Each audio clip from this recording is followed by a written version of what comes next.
first read that study, I was like, 30 different plant foods? Like, how the heck do you get 30? When you're moving, your gut bacteria get very happy. They start to dance and they start to produce these things called short chain fatty acids. If you're like me, and probably a lot of you, like you've exercised your whole life, you're probably not gonna see as drastic results as someone who was sedentary.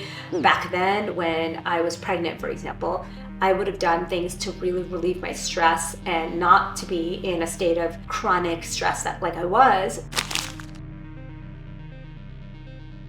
Hello there, I'm Dr. Amy Shah. Welcome to another episode of the Save Yourself podcast. This one is an amazing episode. We're gonna go through the 10 secrets of wellness that you probably don't know.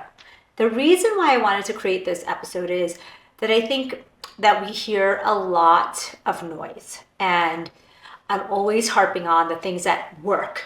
However, some of these things are things we've already heard before. The exercise, the eating well. So I wanted to point out a few like things that might be secrets or surprising, or maybe it's new, or maybe you haven't heard it in this way.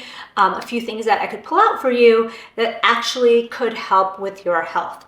Now, before we get started, I wanted to remind you that right now we have the chai protein powder, which everyone is telling me such great feedback about. So I'm so happy. Let me know what you think. There's a lot of reviews on the site. Most of them are good. There are some, negative ones, but I think that's natural. And I think if there was no negative reviews, you'd think it was fake. So check out the Chai Protein Plus. The reason why we use whey is because there's been so much coming out about plant protein and the dangers of plant protein because of the levels of heavy metals in a lot of the plants that are used. Like, so for example, if you take soy or pea, or a nut protein, they actually end up having a lot of heavy metals in them because of the processing, and they're grown in soil that has a lot of heavy metals, especially like pea proteins, for example.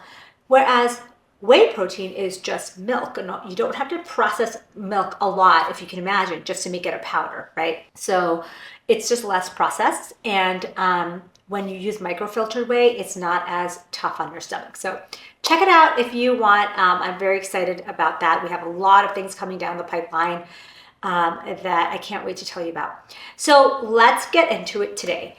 So the top 10 wellness secrets. I picked 10 because there's so many, but I thought that there was 10 that I wanted to tell you about. So I have it actually as a guide, and what we're going to do is we're going to share this guide with you at the end of this podcast, and we're going to put it in the show notes. So if you want to download the guide, you can have access to it in the show notes.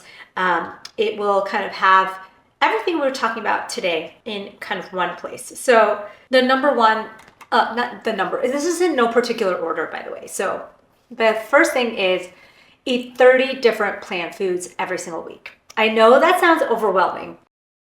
When I first read that study, I was like, 30 different plant foods? Like, how the heck do you get 30? But that includes spices, that includes nuts, that includes seeds. So remember that everything but the bagel mix, seed mix, that has like 8 in there. If you use spices, you can get up to 10. I mean, I made like an egg scramble the other day, and it had the everything but the bagel seasoning. It had a whole bunch of spices like turmeric and pepper, black pepper, red pepper. And I was able to get up to like 15 plant foods just in one meal. So 30 different plant foods a week. That was shown in a study to have the best gut health, the best microbial diversity. Microbial diversity means that not only do you have a lot of bacteria in your gut, it also means that they're diverse. There are different types of bacteria in your gut. So try to work on that. That is not easy unless you're counting. So that's number one. One of the best ways to do it, like I said, is intentionally making a meal with like 10 to 15, so then it's not so hard to get the rest. Remember that the more diverse your gut is, the better it talks to your brain, the better it talks to your hormones, the better it talks to your immune system. It is such a huge thing to have a diverse gut. Number two, probiotic. The best probiotic is actually walking outdoors. Now, You might have heard, probiotic foods, probiotic pills, probiotic this and that. Like we're sold so many things. And I take different types of things to support my gut. It's not like you can't. But I wanted to point out something that we don't talk about much, especially in the setting of gut health, is walking outdoors. So the reason why walking, and specifically outdoors, is because when you're out in nature, that itself improves your gut microbial diversity, like we were talking about in number one. It automatically improves your mood and changes the input for the gut-brain connection. And number three, what's maybe the most important, is that when you're moving, your gut bacteria get very happy. They start to dance and they start to produce these things called short chain fatty acids. Short chain fatty acids go all over our body and calm inflammation. And so if you are looking for something to do that is great for your gut brain connection, that has nothing to do with food or supplements, go for a nature walk. We've talked about how nature walks grow the brain like 40 minutes 3 times a week.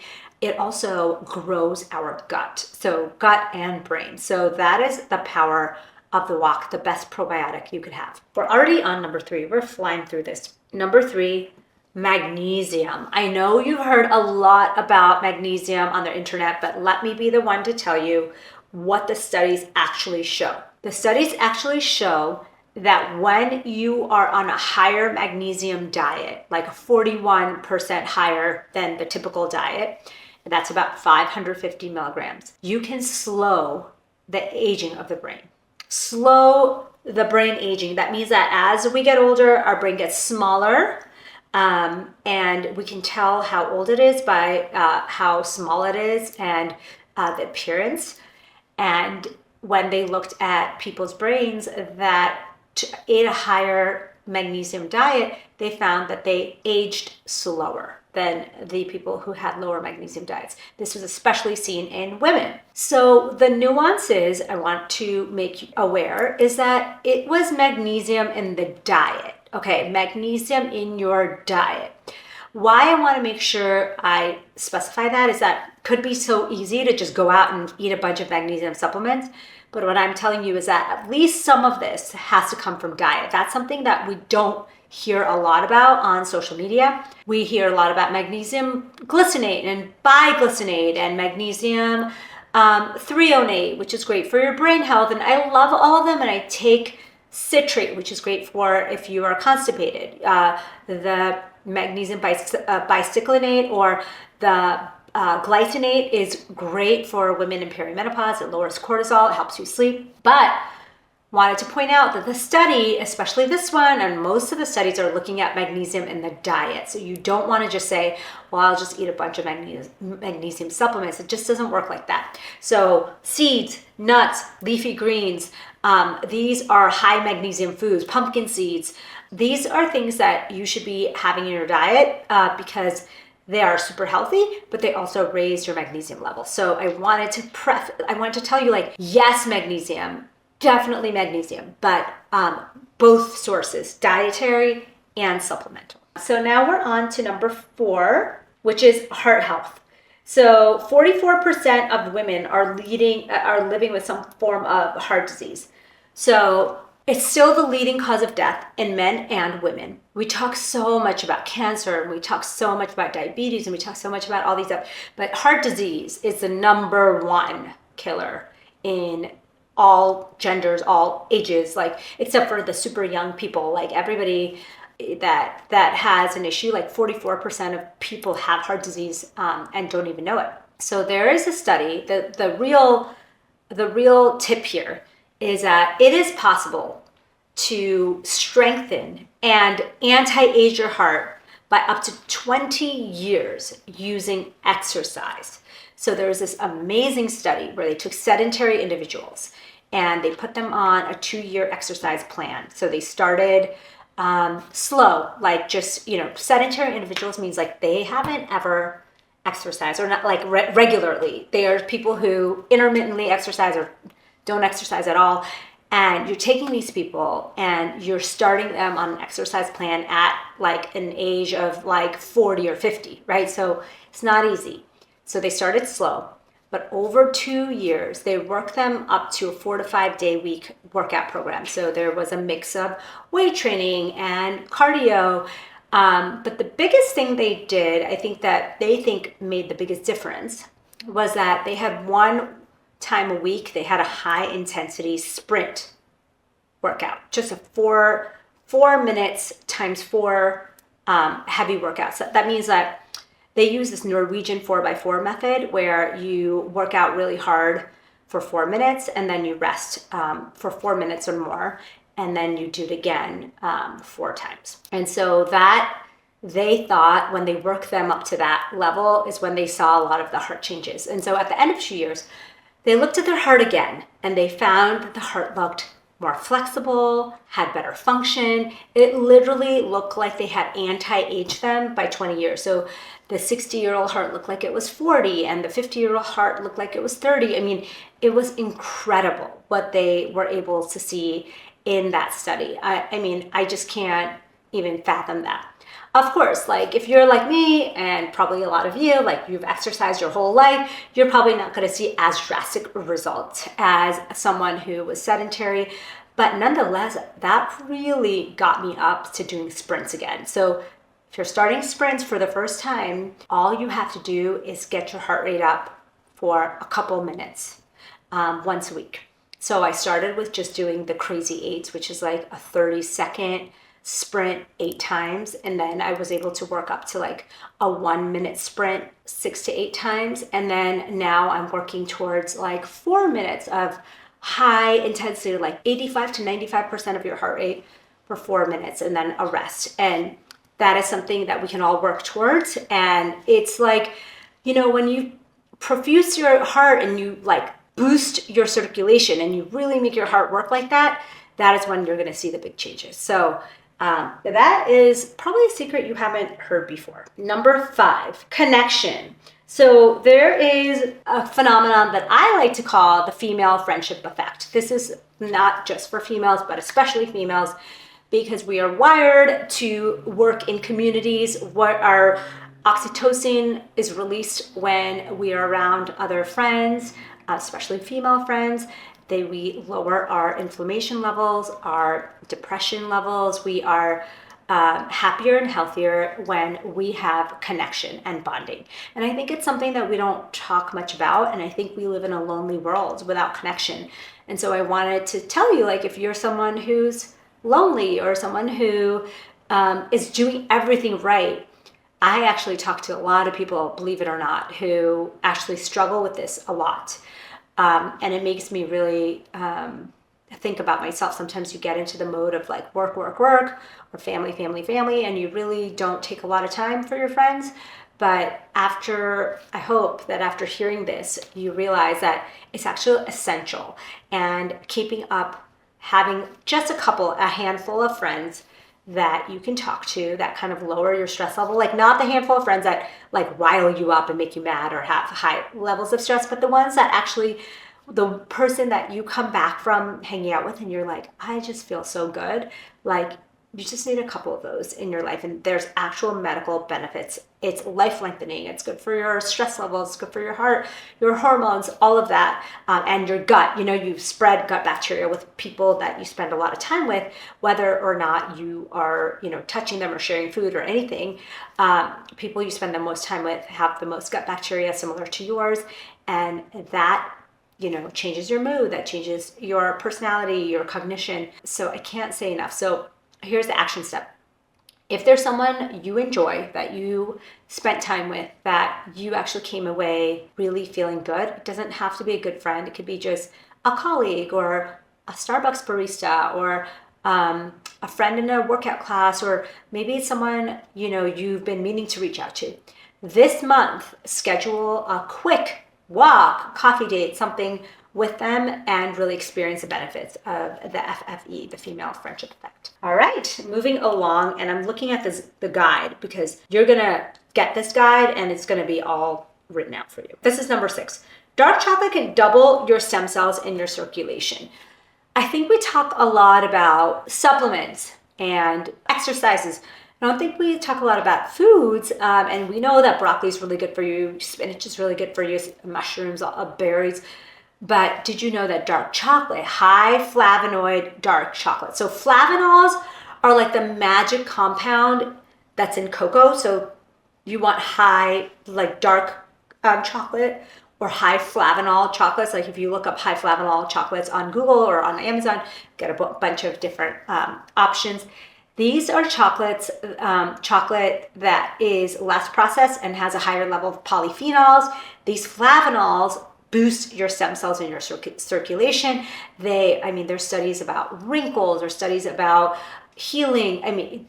Dark chocolate is actually quite interestingly healthy for you. Now, remember that most of the chocolate we get in the modern world is adulterated. It's like milk chocolate. It has a lot of sugar. It has a lot of fat. So you really want to find the darkest chocolate that you can fathom, and you can look up high flavanol dark chocolate. And the best way to get it actually that has the highest effect is through a powder, like a cocoa powder. You can even put 100% cocoa powder into your smoothie or something, or you can add it to your baking, or like in the study, they had people just drink a drink of like a hot cocoa drink.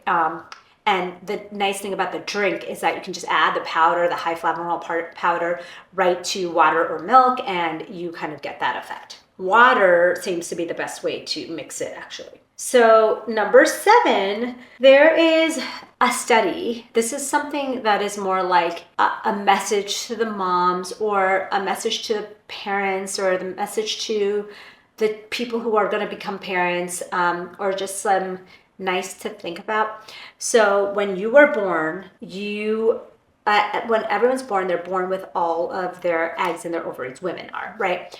So women that are born were actually somehow part of their grandmother. Let me explain. Your grandmother had your mother inside her belly when she was fully grown, so like at the 9-month mark, and that the baby, your mother, had all of her eggs in her ovaries, and that one of those eggs was you. And what's fascinating is the grandma, what she was going through at the time, whether it was war, famine, stress. There are studies that show the grandmother's mental status, stress, epigenetic changes. So the things that you do in your life that change your genetics a little bit. So like war, famine, homelessness, fearfulness, all of these things, also good things, can be passed down through generations. And what they found is the grandmother can affect the mom, which can affect the grandchild. And there are changes in the grandchild that reflect what the grandmother was going through. And so this is just a point of thought for those of us like me who are parents. We have a lot of ability. I wish I had known, back then when I was pregnant, for example, I would have done things to really relieve my stress and not to be in a state of chronic stress like I was, so that I wouldn't pass on some of those epigenetics to my children and maybe my grandchildren, right? So just that one is kind of more food for thought, longevity message. Number 8, your gut improves your mood and your hormones and your immune system. So the gut-brain axis is so important. It's like everything we eat, we look at, we spend time with, we read, we think are our inputs to our gut and our brain. So the food, the alcohol, the water, the antibiotics, whatever, these are inputs to our gut. And then the thoughts, the people, the things you read, the things you consume are inputs to our brain. And your gut and your brain process all of these inputs. And based on these inputs come your outputs. And I think people don't realize that if you really want to have good health, like good hormones, good immune health, good brain health, you really have to manage that gut-brain connection. That is like your secret to living a better life. So really work on your inputs. What are the things that you're watching, that you're saying to yourself, the people that you're surrounding yourself with? What are the foods that you're eating, the things that you're drinking, the toxins you're putting in your body? The time you're spending outdoors, all of those things are influencing that gut-brain connection, and that is making decisions all over your body that you don't even realize on a daily basis. It's not just about digestion. All right, I think we are on number 9, train the brain. So I think it's really important to realize that our brain over time ages, but there are ways to counteract that aging. And there are even ways to grow certain parts of our brain. There are parts of our brain called the hippocampus that actually grow with exercise, with doing new things, with like brushing your teeth with your opposite hand. It kind of uses a different neural pathway. Doing things that are a little bit hard. Like, for example, I found that I grew a lot when I started to do social media and like get out of the office. I felt like when I was in clinical medicine, it's almost like you get used to the day-to-day. It's almost like it's so automatic in your brain, right? So you want to do things that are a little bit challenging, that your brain has to work a little bit harder on, learning a new language, going to a new culture, trying, like I said, just a simple act of brushing with the opposite hand. Like, I'm a lefty, so I try to make myself brush with my right hand every single morning. And I try to do something hard, mentally hard every single day. Like, when you can't remember something and you could just look it up, I'll say to myself, no, I need to clear my brain, not be so stressed, and think about what it is that I want to say. Who is that person that I was thinking of? Just like don't make it so easy for yourself. Don't make it so easy for your brain. Do things that are challenging, puzzles, riddles, read books, learn different cultures, languages, that kind of thing. We are on to the last thing. This is like a kind of kind of a weird thing for me to talk about because I don't talk about it as much. Although if you followed me recently over the last year or two, I've been talking about it a lot more. This is having some kind of higher, like talk to someone higher than ourselves.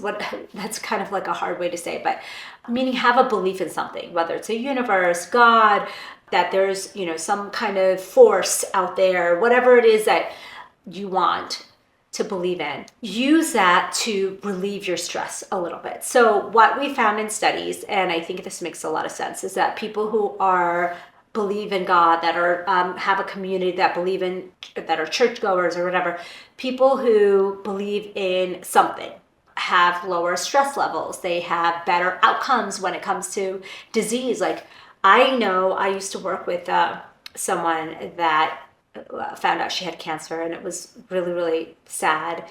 And she said that she talked to her friend, and her friend had said the thing that got her through it was picking up religion. So this friend that never really believed in religion or God or anything started to go and read things and go out and go to religious events. And she said that really helped her mentally cope with the illness and improve her outcomes. Now, I'm not saying that you have to believe in one particular God or you don't even have to believe in a religion. It can be belief in the universe or having some kind of talk with someone that's outside yourself and your family that can help you through tough times, I think is something that I don't think enough people talk about as a way to really improve your health over the long term. So that concludes the 10 things that I think that you could be doing for your health that are backed by science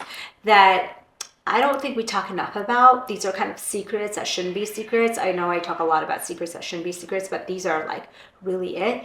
And it's not to say that this is instead of doing your workouts every day, eating your good food every day. But I think that part. The 30-33. That is 30 grams of protein in the morning, 30 grams of fiber throughout the day, and 3 servings of probiotic foods. I feel like that you should be weight training 2 to 3 times a week. That you should be walking 10 to 15,000 steps every day. That you should be getting enough sleep on most days, 7 to 9 hours. I think you should be getting nature time. I think you should be getting social connection. But I wanted to share with you some things that you may not know and why. So I hope you find this helpful.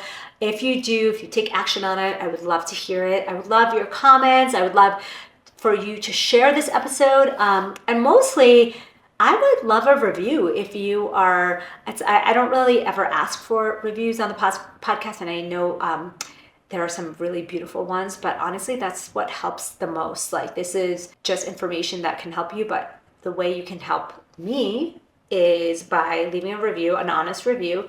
And if you can say anything about what's helped with the show, or maybe just one little thing, that would be so amazing. So I am so grateful for you. I wouldn't be here without you. I made this list with the only intent for me is for you to find your own gifts and live them out. So I hope you'll do that. Thank you for joining me, and we'll join you for the next episode of the Save Yourself podcast. Thank you.